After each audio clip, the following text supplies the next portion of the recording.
چوتھا عمل، چوتھا سٹیپ، وہ بھی ان تینوں کے ساتھ ہی شروع ہو جاتا ہے، لیکن یہ سمجھانے میں آپ اس کو نمبر 4 پہ رکھ رہا ہوں۔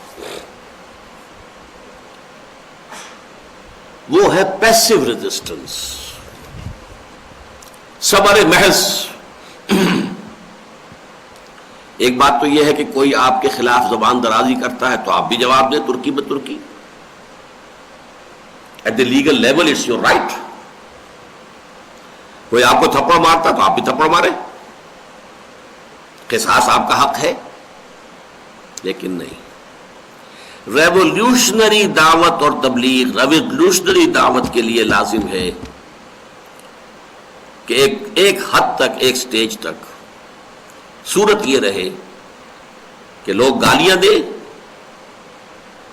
اور آپ جوابی گالی نہ دیں، بلکہ ہو سکے تو کوئی خوش کلامی کا مظاہرہ کریں۔ لوگ پتھر مارے، آپ جوابی طور پر پتھر نہ ماریں، ہو سکتا ہو تو پھول پیش کریں۔ Take every persecution weather verbal اور فزیکل وداؤٹ اینی ریٹیلیشن، لیکن قدم پیچھے نہ ہٹے۔ تو 2 لفظ جو میں نے استعمال کیے تھے جدید ٹرمینالوجی کی، پیسو ریزسٹنس، پیسو، لیکن ریزسٹنس ہے اس میں۔ ریزسٹنس کیا ہے؟ پیچھے نہیں ہٹیں گے، ہم اپنے نظریے کو نہیں چھوڑیں گے، ہم اپنے اس فلسفے کو پھیلانے سے باز نہیں آئیں گے۔ ہمیں مارو، پیٹو، جیلوں میں ڈالو، ہم جوابی کارروائی کوئی نہیں کریں گے۔ ہم اینٹ کا جواب پتھر سے نہیں دیں گے، گالی کا جواب گالی سے نہیں دیں گے، لیکن اپنے کام کو جاری رکھیں۔ This is the meaning of passive resistance. Active اس معنی میں نہیں ہے کہ وہ جواب نہیں دے رہا، لیکن ریزسٹنس اس معنی میں ہے کہ کھڑے ہیں، ڈٹے ہوئے۔ اب یہاں اس کی بھی کچھ سٹیجز ہیں، اس کو نوٹ کر لیجئے۔ دیکھیے، پہلی بات تو یہ نوٹ کر لیجئے کہ یہ تصادم جو ہے، اگرچہ اس میں تشدد تو ہوتا ہے، ایگزسٹنگ جو سسٹم ہے، the existing politico socio economic system, اس کی جو پریولیج کلاسز ہے ان کی طرف سے تشدد ہوگا، لیکن یہ تصادم شروع کس نے کیا ہے؟ یہ تصادم انقلابی شروع کرتے ہیں۔ ظاہر بات ہے انہوں نے کھڑے ہو کر کہا تمہارا نظام غلط۔ لوگ رہ رہے تھے، آرام سے رہ رہے تھے، جو بھی کچھ تھا، کوئی ڈاؤن ٹراڈن تھے تو انہوں نے بھی اپنی قسمت کے ساتھ جو ہے، ٹھیک ہے ہماری قسمت یہی ہے۔ وہ غلام تھے تو انہوں نے بھی ریکنسائل کیا ہوا تھا، ٹھیک ہے ہماری قسمت یہ ہے۔ آپ نے کھڑے ہو کر کہا یہ ظالمانہ نظام ہے، یہ غلط نظام ہے، اسے بدلنا چاہیے۔ Who initiated the process? The process is initiated by the revolutionaries. جب وہ کھڑے ہو کر کہتے ہیں یہ نظام غلط ہے، یہ ظالمانہ ہے، یہ ریپریسو ہے، یہ ایکسپلائٹیٹو ہے، یہ ڈسکریمنیٹو ہے، جب آپ یہ الفاظ کہتے ہیں، الزام لگاتے ہیں نظام کے اوپر، تو ظاہر بات ہے اس نظام کو ریٹیلیٹ کرنا ہے۔ It is bound to retaliate. It has to resist. البتہ اس نظام کی طرف سے ریٹیلیشن کے 2 سٹیجز ہیں۔ پہلی سٹیج ہوتی ہے وربل پرسیکیوشن۔ میں اردو محاورے میں استعمال کروں گا یا قرآن مجید کے الفاظ میں پھونکوں سے بجھانا۔ یریدون لیطفئوا نور اللہ بافواہہم، اپنی منہ کی پھونکوں سے بجھا دینا، یا جسے ہم کہتے ہیں چٹکیوں میں اڑا دینا۔ ہاں جی پاگل ہو گئے، دماغ خراب ہے، ہمارے نظام میں کوئی خرابی نہیں ہے میاں، تمہارے دماغ میں کوئی خرابی ہو گئی ہے، یو ہیو گون کریزی۔ یہ فینیٹکس ہیں، یہ دیوانے ہیں، یہ پاگل ہو گئے، what has happened to them. یہ پرسیکیوشن، اور یہ پرسیکیوشن بھی عام لوگوں پر نہیں ہوگی۔ اگر اس دعوت کا کوئی ایک داعی ہے، ایک لیڈر ہے، وہ فوکس بن جائے گا اس کا، اگر کئی ہے تو وہ فوکس بن جائیں گے، تاکہ ان کے اندر جو عزیمت ہے، جو ارادہ ہے پختہ، دیئر ول پاور، اس کو کرش کر دیا جائے۔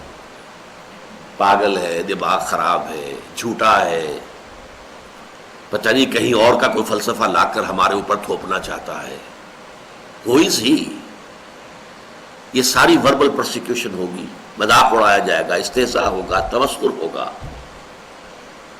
تاکہ یہ کہ اس کی اندر سے اس کی قوت ارادی کچھ لی جائے. کریکٹر اسیسینیشن ہوگی تاکہ اس کے اندر جو وہ ہمت ہے وہ ختم ہو جائے. ظاہر بات ہے کہ اگر اس کی ہمت ختم ہو گئی تو باقی سب تو خود بخود ہی بیٹھ جائیں گے. لیکن پھر سیکنڈ سٹیج اس وقت آتی ہے جب کہ وہ اس نظام کے جو ذمہ دار لوگ ہیں وہ یہ محسوس کریں کہ ہمارے یہ چٹکیوں میں اڑانے سے تو یہ بات ختم نہیں ہو رہی. جسے ہم نے ایک مشت غبار سمجھا تھا یہ تو ایک آندھی کی شکل اختیار کر رہی. اسپیشلی جب دو طبقوں میں وہ بات پہنچنے لگے، نفوذ کرنے لگے، ایک ڈاؤن ٹراڈن طبقات جو ہیں انہیں شعور ہونا شروع ہو جائے، ہم بھی انسان ہیں، ہمارے بھی حقوق ہیں، یہ لوگ ٹھیک کہہ رہے ہیں، ہم کیوں غلامی کے اوپر راضی ہوئے ہیں، ہم کیوں ان کے تابع ہیں، ہم کیوں مستضعفین بنے ہوئے ہیں. ہم مستضعفین بنے ہوئے تبھی تو یہ مستکبرین بن گئے نا. جب یہ شکل ہوتی ہے تو اب انہیں خطرہ ہوتا ہے کہ یہ تو گویا کہ جو بارود کا گودام تھا اس کے قریب اب چنگاری جا رہی ہے، یہ تو ایک دم اگر بلو اپ ہو گیا تو کیا ہوگا. توڑ دی بندوں نے آقاؤں کے خیموں کی تناب، پھر تو یہ ہوگا غلام کھڑے ہو جائیں گے، اپنے آقاؤں کے خیموں کی تنابیں کاٹ ڈالیں گے. اور نمبر دو، جب انہیں یہ محسوس ہو کہ یہ انقلابی دعوت ہمارے یوتھ، ہمارے نوجوانوں میں سراج کر رہی ہے. دے آر آور فیوچر، ہمارا نوجوان ہمارا فیوچر ہے. اور نوجوان میں ظاہر بات ہے کہ مصلحت بینی نہیں ہوتی، وہ جس چیز کو صحیح سمجھتا ہے پھر اس کے لیے خرچ باد آباد کرنے کو تیار ہو جاتا ہے. مڈل ایج میں آدمی آ کر ایک تو یہ کہ جسم کے قوا جو ہے اس کے ڈھیلے پڑ گئے، وہ ہمت، وہ عزیمت نہیں رہتی. پھر فیملی بچے، بچوں کے بچے، ان کے پرابلمز. یہ نوجوان ان چیزوں سے خالی ہوتا، اسے جو بات صحیح سمجھ میں آ جائے وہ اس کے لیے کھڑا ہو جائے. اس میں اس کو جو ہے مصلحت بینی اس کا راستہ نہیں روکے گی. لہذا اگر یہ ان دو طبقات میں دعوت سراج کرنے لگے تو پھر فزیکل پرسیکیوشن کا آغاز ہوتا ہے. انہیں مارو، ان نوجوانوں کو گھروں میں بند کر دو، انہیں فاقے دو، اور جو وہ ڈاؤن ٹراڈن طبقات ہیں انہیں پیٹو، پرسیکیوٹ کرو، ٹارچر کرو، تاکہ ان کا نشہ حرم ہو جائے، ان کو دن میں تارے نظر آنے لگے. یہ ہے فزیکل پرسیکیوشن. لیکن ایک سٹیج جس کا میں تذکرہ اس وقت کر رہا ہوں وہ یہ ہے ٹیک آل پرسیکیوشن وداؤٹ اینی ریٹیلیشن. بھائی، یہ بھائی کا معاملہ بہت اہم ہے، اس لیے کہ ہر شخص کی ایک حکمت ہے، کس وجہ سے ہے یہ. دیکھیے انقلابی شروع میں ہمیشہ آپ کو معلوم ہے تھوڑے ہوتے ہیں لوگ. ایک نظام اسٹیبلشڈ ہے، اس کے محافظ ہیں. آج کل کا نظام ہے تو حکومت ہے، فوجیں ہیں، ایئر فورس ہے، پولیس ہے، پیراملٹری فورسز ہے، کیا کچھ ہے. ہیلی کاپٹروں سے بھی بارش ہو جائے گی، گولیوں کی اور میزائلز کی، یہ سب کچھ ہو سکتا ہے. لہذا شروع میں جبکہ معدود چند لوگ ہیں، اگر یہ وائلنٹ ہو جائیں، اگر یہ جواب دینا شروع کر دیں تو گویا کہ اخلاقی جواز حاصل ہو جائے گا اس وقت کے نظام کو کہ انہیں بالکل کرچ کر دے، ختم کر دے. لیکن جب یہ لوگ کچھ نہیں کر رہے، مار کھا رہے، ہاتھ نہیں اٹھا رہے، تو ایک بات رہتی ہے کہ اس کے نتیجے میں انہیں بھی ایک حد سے آگے وہ نہیں بڑھتے، مارتے ہیں، پیٹتے ہیں، ستاتے ہیں، تکلیف دیتے ہیں. لیکن یہ کہ چونکہ ان کے خلاف کوئی بالفعل کوئی فزیکل اقدام نہیں کیا جا رہا ہے، لہذا ایک حد سے آگے وہ بھی نہیں جاتے. اس کو میں کہتا ہوں ٹو بائی ٹائم. یہ بائنگ آف دی ٹائم ہے. Revolutionary movement has to buy time. اسے وقت چاہیے. اگر ابھی وہ فوراً جو ہے تصادم کو موڑ لے لے گی تو کرش کر دی جائے گی. They will be eliminated in no time. exterminated in no time. کوئی وقت لگے گا ہی نہیں.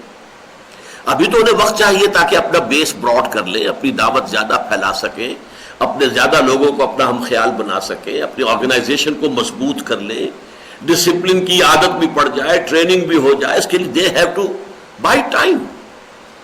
And for that buying of time,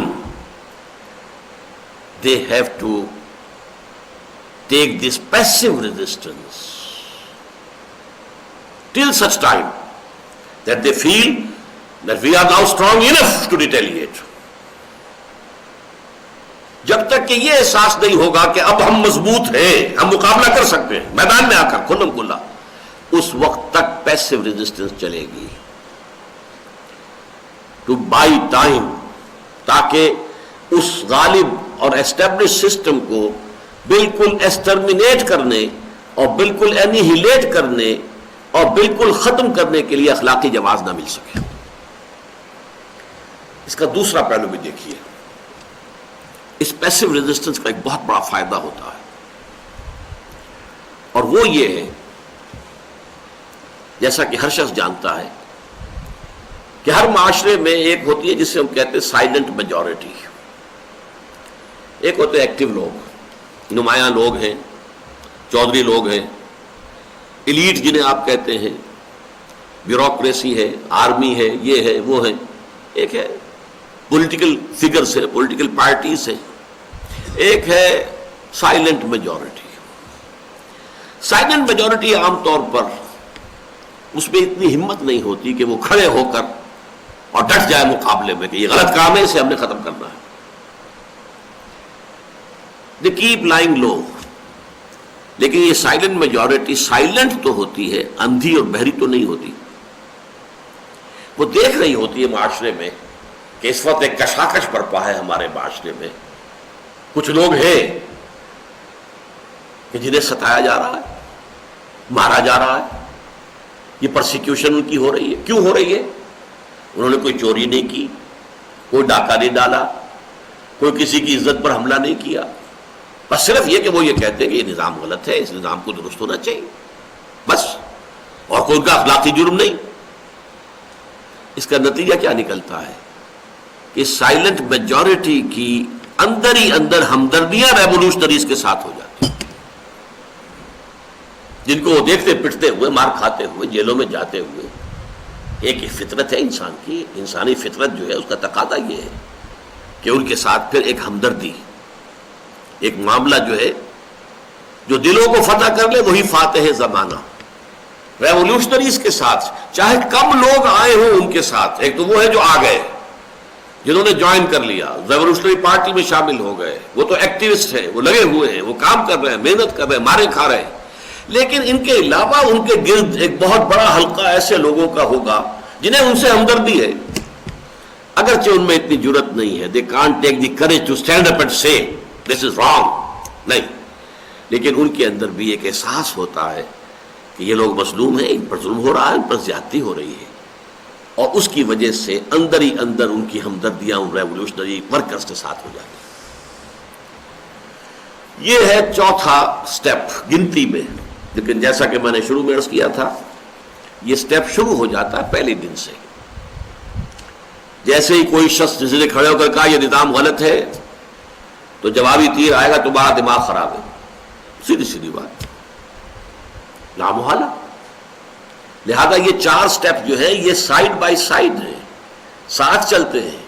سمجھانے کے لیے میں نے انہیں چار میں تقسیم کیا ہے. نمبر 1, کوئی انقلابی نظریہ, فکر, فلسفہ اور اس کی اشاعت. نمبر 2, جو لوگ شعوری طور پر اس نظریے اور اس فکر کو اختیار کریں ان کو منظم کرنا. نمبر 3, ان کی آنے والے دور کے مراحل کے اعتبارات سے تربیت کرنا. نمبر 4, جب تک طاقت اتنی نہ ہو کہ یہ محسوس کریں, جو بھی ظاہر بات ہے پارٹی لیڈرشپ ہوگی وہی طے کرے گی کہ ہم اب اس قابل ہے کہ ہم ایک اوپن کنفرنٹیشن جو ہے وہ رسک کر سکتے ہیں, اس وقت تک پیسو ریزسٹنس ہو. ٹیک آل پرسیکیوشن ویدر وربل اور فزیکل وداؤٹ اینی ریٹیلیشن.